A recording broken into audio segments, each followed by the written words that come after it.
Hi, welcome. Today I would like to talk about a React hook that can be useful while improving the rendering performance. And the one I want to talk about today is the use memo. So let's get started.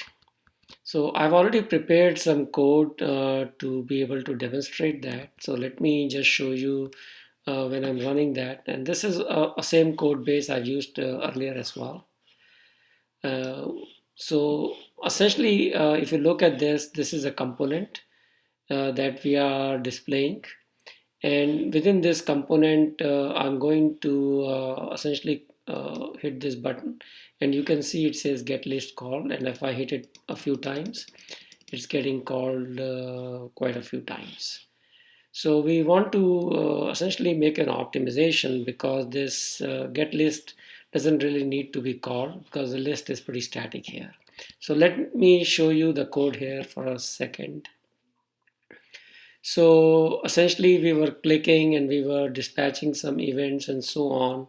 But this is where the get list is coming. And this component code, we can take a quick look.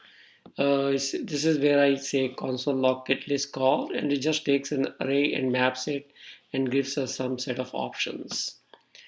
So how do we optimize this? Because if I'm just hitting this button, it shouldn't be rendered. And the reason it's being rendered is because anytime the state changes, and it's this increment button component, the state is changing, and the state that is changing is counter.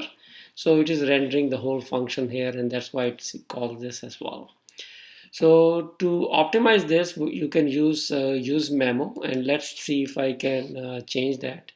So first of all, I'm going to just import use memo from React because we would need that. And the way to do it is to just create some kind of a function, and we will call it a memoized function. But as a shorthand, I'm just calling it fn, and we will call use memo. In the use memo, the first argument is a function. So let's create a function. This function for now doesn't really need any argument, so we won't do any argument. And the second is the dependencies.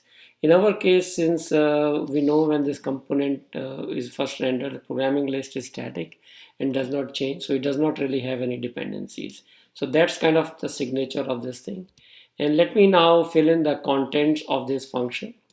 And the contents of this function is going to be whatever we had in here, for example. So let me just remove it and just add it. And we want to just return this.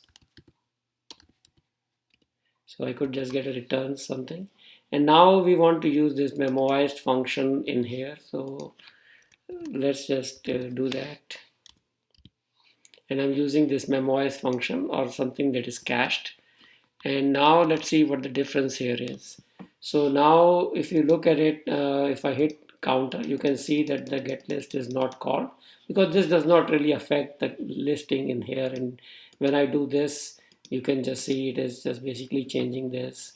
So this is actually an optimization you can carefully perform if it's more intensive and you want to worry about it. So what I'm going to do is add this to my website under react.js hooks use memo in whatever minutes it took to do this video. Thank you for watching this short screencast.